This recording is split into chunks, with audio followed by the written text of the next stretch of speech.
নমস্কার বন্ধুরা, আবার একটা নতুন ভিডিও নিয়ে আমি তোমাদের কাছে চলে এসেছি। আজ আমি বানাবো চিকেন বিরিয়ানি। এটা খুবই ফেমাস একটা খাবার, আর বাইরে তো ভালো লাগে। আমি ঘরে বানিয়ে কেমন হয় তোমরাও দেখে নাও। সবাই মোটামুটি ঘরে এগুলো বানাই, তো আমি কীরকমভাবে বানাই সেটা তোমরা দেখো। চিকেন বিরিয়ানি বানানোর জন্য আমি প্রথমে 600 গ্রামের মতো চিকেন নিয়েছি। চিকেনের পিসগুলো একটু বড় বড় করে কেটে নিয়েছি। দোকান থেকে বড় বড় করে বিরিয়ানি পিস বলে তারা এরকমভাবেই কেটেই দেবে। এবার ওর মধ্যে আমি দিলাম জল ছাড়ানো একদম টক দই। জল দেবে না, জলটাকে একদম ছেঁকে নিয়ে টক দই 2 টেবিল চামচের মতো টক দই দিয়েছি। আর দিলাম আমি 2-4 চামচ আদা রসুন বাটা। আর রঙের জন্য আমি এখানে একটা কাশ্মীরি মির্চ পাউডার অ্যাড করছি। আমি লঙ্কা গুঁড়োটা অ্যাভয়েডই করি, তার বদলে আমি কালারের জন্য এগুলোই দিই, আর কাঁচা লঙ্কাটা বেশি ব্যবহার করি। আর দিলাম গরম মশলা, 1 চা চামচ গরম মশলা দিয়ে দিয়েছি। এবার একটা বিরিয়ানি মশলা সব কোম্পানিরই ভালোই, তবে সানরাইসের বিরিয়ানি মশলাটা কিন্তু একটু বেশি ভালো। তবে আমি এখানে পাইনি বলে আমি এমডিএইচে বিরিয়ানি মশলাটা ব্যবহার করলাম। 2 চামচের মতো বিরিয়ানি মশলা দিয়ে দিলাম, সামান্য একটু নুন দিয়ে। এবার এটাকে ভালো করে আমি মেখে নেব। দেখো আমার মাখা হয়ে গেছে। এবার এটা ঢাকা দিয়ে বেশ কিছুক্ষণ রেখে দেবো। যতক্ষণ রাখা যাবে ততই কিন্তু ভালো ফ্লেভার আসে। এবার আমি চলে এসেছি ভাতটা রান্না করতে। বিরিয়ানি তো নানা রকম স্টেপে হয়, প্রত্যেকটা আলাদা আলাদা করে। তো এবার আমি এখানে ফরচুনের একটা বাসমতি রাইস যেটা হয়, যেটা বিরিয়ানি স্পেশালি এই চালটা, এই চালটা আমি পরিমাণ মতো নিয়ে নিয়েছি। তোমরা তোমাদের পরিমাণ মতো চাল নিয়ে চালটা খুব জোর আধ ঘন্টার মতো একটু ভিজিয়ে রাখলে ভালো হয়। আধ ঘন্টা ভেজানো হয়ে গেছে। এবার আমি ভাতটাকে আগে করে নেব। আর এই ভাতটা হতে কিন্তু খুব একটা সময় লাগে না, ওই 8 থেকে 10 মিনিটের মধ্যে এই ভাতটা তৈরি হয়ে যায়। আর ভাতটা আমি পুরোপুরি সেদ্ধও করব না, 80%-এর মতো আমি ভাতটা করে নেব, বাকিটা আমার দমে হবে। দেখো জলের মধ্যে আমি 2টো এলাচ, দারচিনি, লবঙ্গ, তেজপাতা দিয়ে দিয়েছি। আর দিয়েছি একটু ঘিটা দিলে ভাতটা বেশ ঝরঝরে হয়। তবে বিরিয়ানির এই ভাত কিন্তু ঢেকে রান্না করা যাবে না, একদম টকবক টকবক করে ফুটবে, আর এরকমভাবে চালিয়ে যেতে হবে। 8 থেকে 10 মিনিটের মধ্যে আমার ভাত হয়ে গেছে। দেখো আমি ভাতের মাড় গেলে একদম সাইডে রেখে দিয়েছি। ভাতের মাড়টাও সঙ্গে সঙ্গে গেলে নিতে হবে, নাহলে কিন্তু ভাতটা একটু মাড় টাইপের হয়ে যায় আর চিটে যাওয়ার সম্ভাবনা থাকে। ওই জন্য ভাতটাকে সঙ্গে সঙ্গে মাড়টাকে গেলে নিয়ে তারপর এরকম থালার মধ্যে ঢেলে ঠান্ডা করে নেব।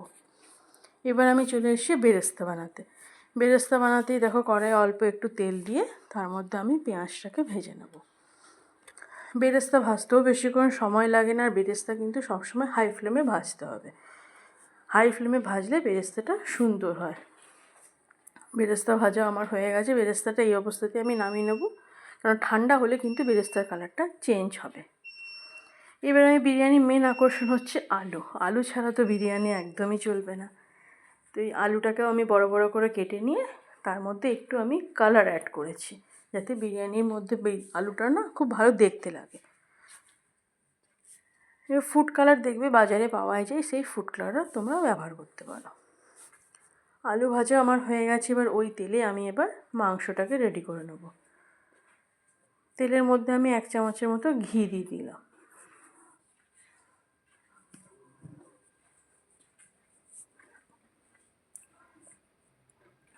দেখো ঘিটা গলে গেছে। এবার 2টো লবঙ্গ, 2টো দারচিনি আমি দিয়ে দিয়েছি। বেশ ঘিটা আমার গলে গেছে। এবার আমি চিকেনের পিসগুলো দেবো। চিকেনের পিসগুলো আমি কিন্তু শুধুই তুলে পরে এরকম একটু হালকা ভেজে নেব। এক একটা করে পিস দিয়ে এরকমভাবে ভেজে নেব। আমি গ্রেভি যেগুলো আমার ম্যারিনেট করার পর যে গ্রেভিটা আছে, সেই গ্রেভি কিচ্ছু দেবো না, এরকম উল্টে পাল্টে একটু ভেজে নেব। তাহলে দেখবে একটু বিরিয়ানির যে মাংসর পিসগুলো তার মধ্যে একটা ভালো কালার আসে।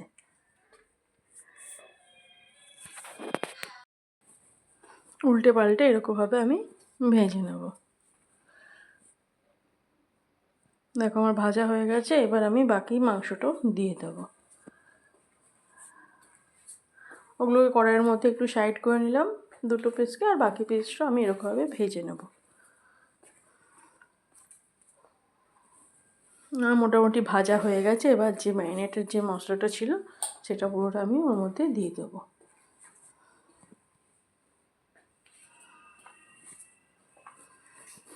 এবার একটু ভালোভাবে কষিয়ে নেব।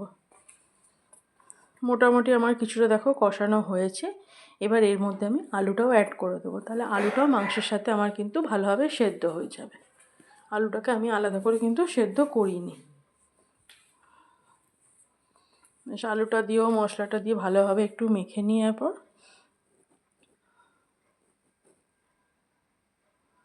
ভালো করে মাখানো হয়ে গেছে। এবার আমি কিছুক্ষণের জন্য এটাকে একটু ঢেকে দেবো। এতে আমি কিন্তু কোনো রকমের জল অ্যাড করিনি, যেহেতু এটা একদমই পুরো গ্রেভি জিনিস হবে, সেই জন্য আমি কোনো রকম জল অ্যাড করিনি।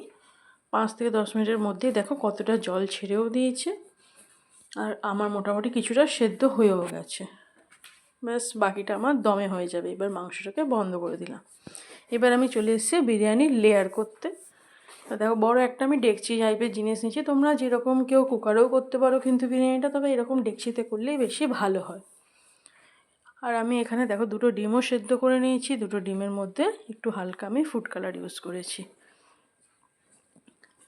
আর ওইখানে একটা বাটিতে দেখো আমি একটু লেবুর রস দিয়েছি, আর আরেকটা বাটিতে আমি নিয়েছি 1 চামচ কেওড়া জল, 1 চামচ গোলাপ জল। আর আমি আতর কিন্তু এখানে ইউজ করিনি, আমার আতরের এটা ভালো লাগে না। বিরিয়ানির মশলার গন্ধতে বিরিয়ানির গন্ধটা আসে বলে আমি আতর ইউজ করিনি। তোমরা চাইলে আতর ইউজ করতে পারো, তবে আতর কিন্তু খুবই সামান্য পরিমাণে ইউজ করবে। এবার ডেকচিটাতে আমি ঘি প্রথমে দেখো ব্রাশ করে নিলাম। এবার একটু গ্রেভিটা আমি নিচে দিয়ে দিয়েছি। গ্রেভিটা নিচে দিলে কিন্তু বিরিয়ানিটা তো লেগে যাওয়ার সম্ভাবনাটা থাকে না। গ্রেভিটা দেওয়া হয়ে গেছে। এবার আমি দেবো প্রথমেই ভাত। ভাতটা দেওয়া আমার হয়েছে। প্রথম লেয়ারের ভাতটা কিছুটা দেবো। দেখো ভাতটা আমার কি সুন্দর একদম ঝরঝরে আছে, কোনো রকমের লেগেও যায়নি, একদম ঝরঝরে। এরপর আমি চিকেনের পিসটা দিয়ে দেবো।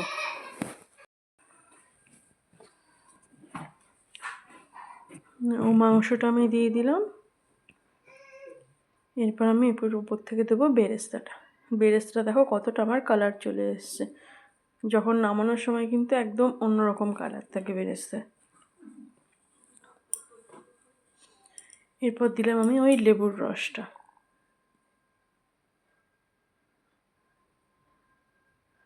এরপর ওই যেটা তোমাদের বললাম এক চামচ কেওড়া জল, 1 চামচ গোলাপ জল, সেই দিয়ে 1 চামচ করে যেটা বানিয়েছিলাম সেই জিনিসটা।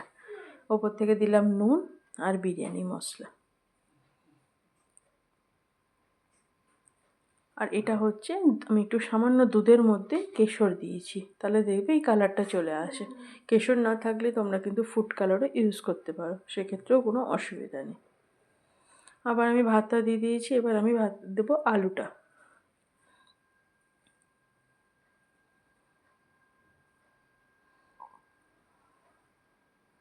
পুরো মাংসটা আমি দিইনি, কিছুটা আমি এমনিও রেখেছি।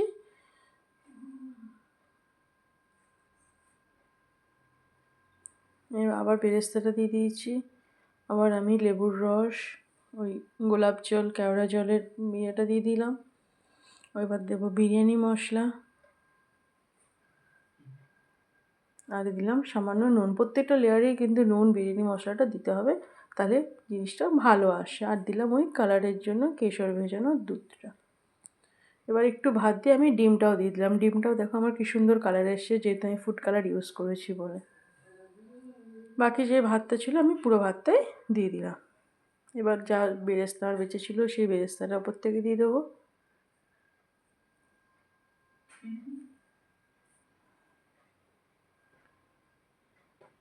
বেরেস্তা দেওয়া হয়ে গেছে। এবার যেটুকু লেবুর রস বেঁচে ছিল সেই লেবুর রসটাও দিয়ে দিলাম। গোলাপ জল, কেওড়া জলও যেটুকু ছিল সেটাও দিয়ে দিলাম।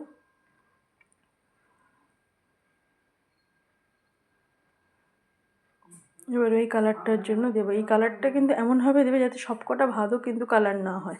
কিছুটা ভাত থাকবে একটু হলুদ হলুদ, আর কিছুটা থাকবে এরকম সাদা। এবার দিলাম বিরিয়ানি মশলাটা, সামান্য নুন দিলাম। প্রত্যেকটা লেয়ারেই তো নুন একটু দিতেই হবে। এবার আমি ওপর থেকে একটু ঘি দিয়ে দিলাম।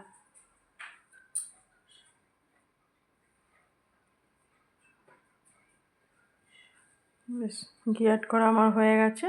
এবার আমি এটাকে ঢাকা দিয়ে দেবো। এটা কিন্তু একদম চাপা ঢাকা দেবে।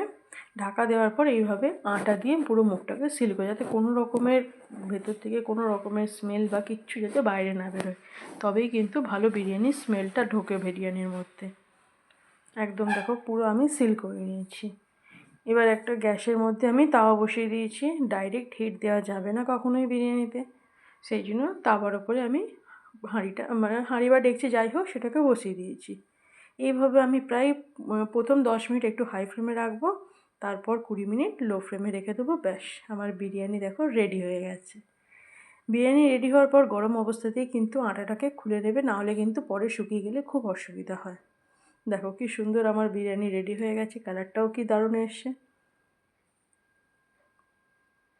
আর স্মেলও কিন্তু দুর্ধর্ষ এসছে। দেখো সাজিয়ে নিয়েছি কি সুন্দর বিরিয়ানি ঘরেই।